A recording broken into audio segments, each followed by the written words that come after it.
ఒక పిల్లల కోసం సరస్వతీదేవి ముందు నైవేద్యం వెలిగించి పారిజాత పుష్పాలతో పూజించడం, అర్చించడం, లేదు తెల్లటి పుష్పాలతో పూజించడం, అర్చించడం చేస్తే ఖచ్చితంగా వాళ్ళకి ఎడ్యుకేషన్ లో ఎటువంటి డిస్టర్బెన్స్ లేకుండా, ఏదైనా విదేశాల్లో చదవాలి, లేదో చదువుకి మాకు ఏదో డిస్టర్బెన్స్ జరుగుతుంది అనేది తొలగిపోయి వాళ్ళ కళ నెరవేరడానికి ప్రారంభమవుతుంది.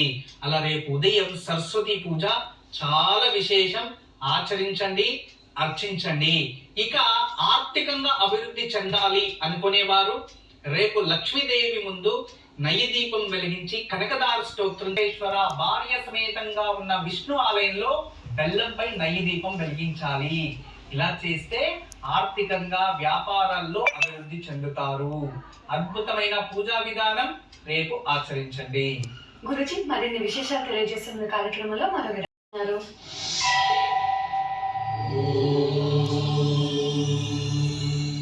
ఈరోజు గురువారం దివ్యమైన యోగక్షేమం. ఈ రోజు సాయంత్రం పారపిడికతో కాస్త నిప్పు రాజేసి, లేదా కొబ్బరి చిప్పలతో నిప్పు రాజేసి, ఆ నిప్పులపై సాంబ్రాణి కాస్త వేసి కొంచెం బెల్లము నూనెలో నానబెట్టి ఆ బెల్లాన్ని ఆ నిప్పుల పైన వేయాలి, ఒక చిటికుడు.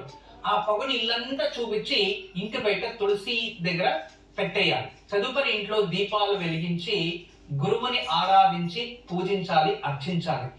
ఈ రోజు సాయంత్రం ప్రత్యేకంగా గురువుని పూజించడం వల్ల మీ జాతకంలో గురుబలం తగ్గి ఉంటే గురుబలం అభివృద్ధి చెందుతుంది, అంటే గురుబలం ప్రాప్తిస్తుంది. గురు అనుగ్రహంతో గురు ధనకారకుడు, ఏదైనా రావాల్సిన డబ్బులు త్వరగా తిరిగి వస్తుంది. గురు నామ మంత్రాన్ని కానీ, గురు పాదుక స్తోత్రాన్ని కానీ, లేదో దత్త చాలీసని పారాయణ చేసుకోవడం వల్ల, లేదో దత్తాత్రేయ అష్టకం చదువుకోవడం వల్ల.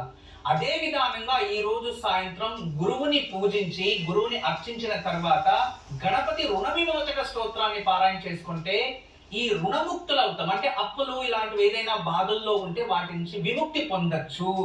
అద్భుతమైన యోగక్షేమం, తప్పకుండా ఆచరించండి.